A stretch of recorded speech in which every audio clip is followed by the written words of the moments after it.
And good morning to our cherished media population. I appreciate really to be here to share some insights of what this team has been through. First of all, we tried as much as possible to put in place a culture that will have us to respect one another, devoid of where you are coming from, and also to appreciate that you are the best quality in the country, and also to try to do things in a very common and simple manner. We also try to put in place a clear direction, that is the team philosophy, in terms of our approach of where we are going, so that if we decide that we are going to the sea, everybody gets to see to the sea together. And so everybody knows a clear purpose of what is at stake. And this was meant for both technical staff and the playing body. We also put in place a clear direction of play, that is the style of play, in terms of the different phases of the game, what we want to do defensively and what we want to do offensively. And we did this in very detail. And so this was something that I did with the chairman of the management committee, in terms of creating an awareness and direction of the entire team.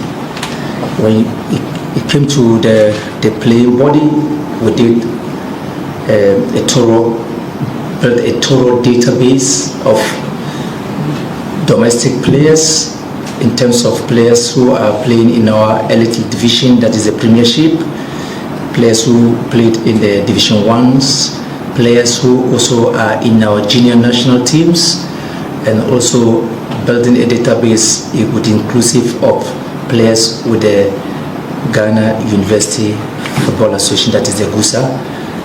And this clearly gives us a clear direction of what our football is made in terms of our football competition structure.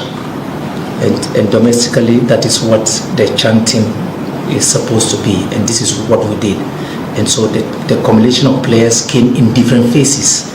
We had phase 1 with 24 players and 3 goalkeepers, that is 27 players, and then we're supposed to sieve, and we did this screening in different phases, and we cumulated this by bringing them in 2 different phases again, where phase 1 and 2 will come out with a number of players, phase 3 and 4 comes out with a number of players, and with this we assemble players from Monday when they play their league games, Tuesday, Wednesday we play a game, and then they return back to their club. And so that's what, when I started the introduction, I said the intermittent.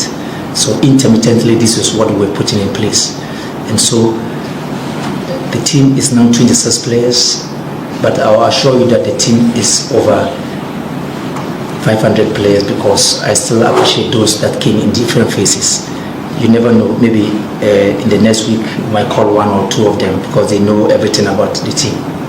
So this is the combination of the work we've done, all this, and we'll be doing this with clear in our monitoring system. I go around all the league centers, my coaches go around all the league centers, and I use other coaches of the premier clubs, coaches of Division 1 clubs. I speak with them to give me updates, and each time we call a player and we're releasing the players, we give updates to their various clubs. Each time we invite players, you can attest that Amwa and MP, they were not with us because, and then Samuel Tete, and then Apple were not with us because in the initial point, because they were engaged in the Champions League. Kotoko had some outstanding matches to clear, so there was no need to have conflict of players' involvement. There was the need to create a collaboration, and so we have this collaboration across with the coaches. That sometimes when the coaches split, that they're struggling with the position and they need that player, why not? We need to align. It is all about aligning, so that we can all, it is not in our interest, but it's in the interest of the player.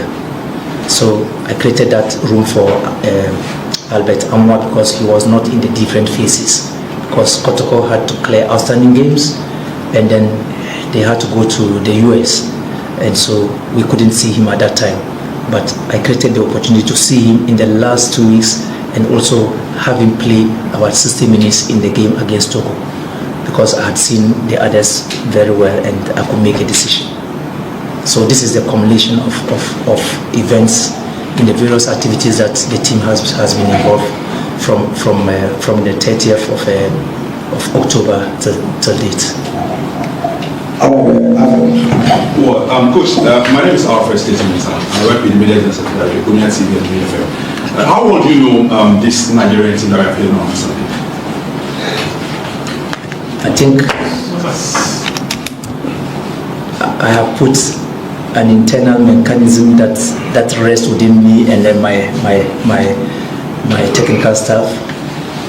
I create a lot of connections and bonding, both within and then outside Ghana, and so we have adequately followed their events, just as we anticipate that they would have also adequately followed our events.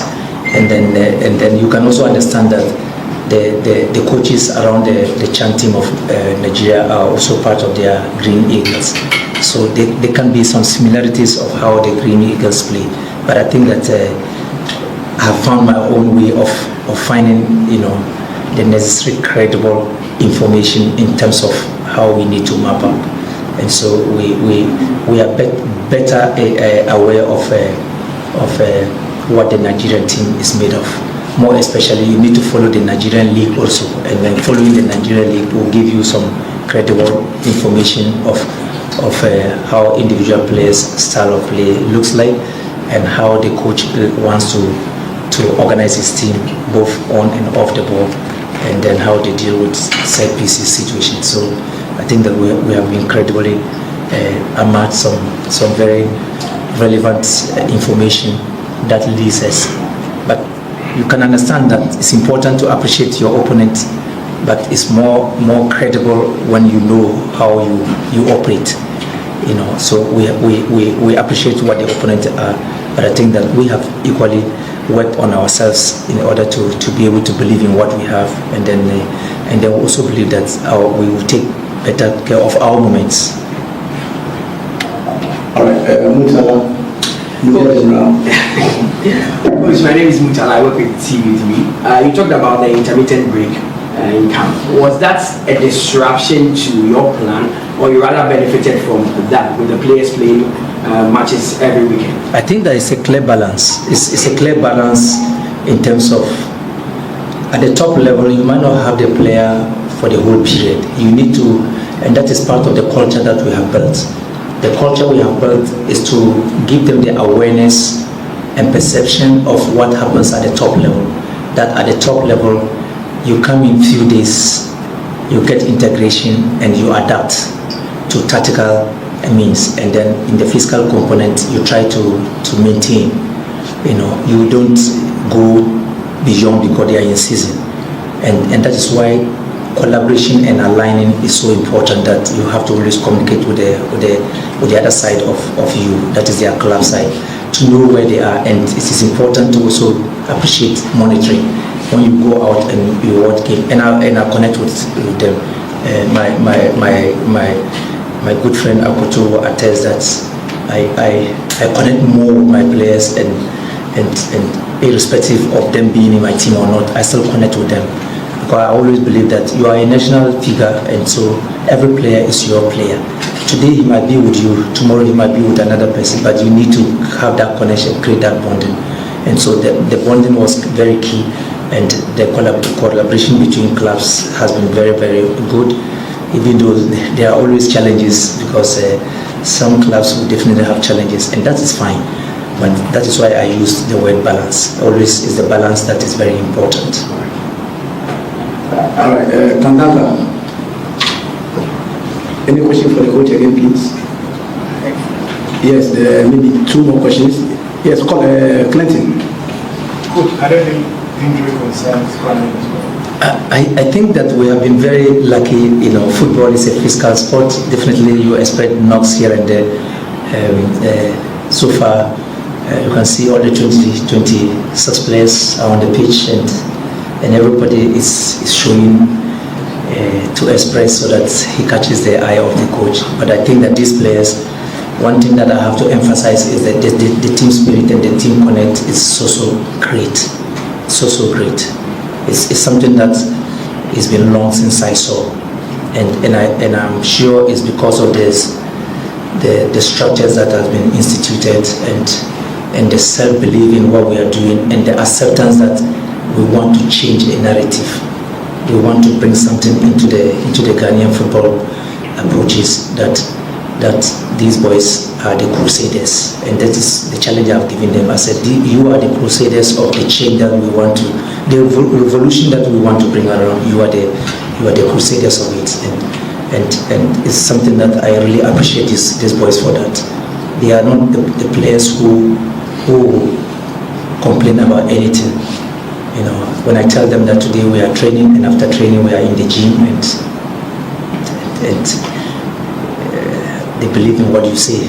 They trust in you. They have trust in you because, you know, in terms of their difficulties, you are at that moment. And so I asked everyone to give him a helping hand and support him. So can you imagine such a person, what he will give out? So these are the small inputs of connect and bonding that we try to create around the team. Let's do one last question. Yes, Coach, Isaac from Diamond TV. For the national team, most of the times, you know, goals are yes and I made a thing. From the senior side, from the junior side, I would expect to say local blaster will do more than the seniors in terms of scoring goals. I think that I will speak in perspective of our team, and I believe that we're doing a lot in terms of the different components of the game. Football,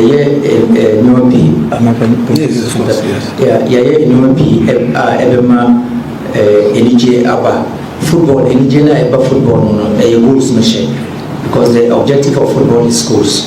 We started game now goals. That's an entertaining part also. And game now so on the emotional part. To the be once we need to the be now we need so a game no. But I must say because football is structure. Won't we start the game and once the goals no start say sometimes seconds you score a goal. Sometimes goal a becha and you know in a very later part of the game. And so a game I think we've done a lot to expect that we will try as much as possible, and it's part of our values that we are goal-oriented. Goal-oriented in the sense that the players know that we want to create many goals in the game, and we want to score as many as we can in the game. We try as much as possible not to concede goals. But sometimes, no, the can win. Sometimes it may be just academic. I don't know why you do not but sometimes sometimes no half goal necessarily. You know, we appreciate all this and we know that it's part of the sport. But I think that we've done a lot and we have what it takes. If the opportunities comes and we are able to create them into chances, we should be able to bury and get you know some very good very better energy, effort, and then good performance. And I believe that when you have these three things in the game, the other aspect that we all are yearning for is just for academic reasons. all right, so I think coach has spoken enough. Let's talk to Captain Yakubu. Yes, who have not spoken yet? Media General. Capital. My name is Mutala. I work with TV. Now, Ghana football this year has gone through a lot. Just a minute. They want to move the one person can do that. Turbulent time this year, coupled with a lot of things. Our exit from the AFCON, inability to qualify for the next AFCON. Does that really put pressure on you, the Black Galaxies? And has there been discussion among yourself not to replicate that or not to follow that path? Okay, first of all, let us greet good morning one, and then I will thank the media because the work they are doing is marvelous. Where Ghana football has reached is through them. So So I would say they are doing a very good job. Back to your question. Football now is worldwide, and every country is playing very good. And last season is different from this season. And what our coach has taught us, and when we get in, then we do what he said, and we have learned a lot. So this season is a different thing, and I hope that we are going to qualify. All right. The last question over there. Yeah, for most Ghanaians, we've had high expectations for the chanting because we have strong belief in our domestic league, and we also see the chanting as a representation of our league. So when we play against any country, we feel like it's our league versus their league. For you as a group, you are playing against Nigeria, one of Ghana's fierce rivals. How ready are you, and how tough do you think this task is on you guys? That's why I've already said, we are from different clubs, and then we came together since we have come since from October, and through the coaches training, what they taught us, and now we always discuss about Nigeria, and then you know what, when it comes to Ghana and Nigeria, you know what's behind, but we are full prepared, and we have discussed, me and my colleagues, that it's not going to be easy, but we are sure that we are going to deliver on Sunday. Thank you. Okay, then into the last question. Then you can help. I've seen a lot of videos from your camp online, and it seems there is some form of unity and harmony. With hindsight, we've heard stories from other national teams where, because of how competitive club football is, when players come to camp, there's some form of disunity.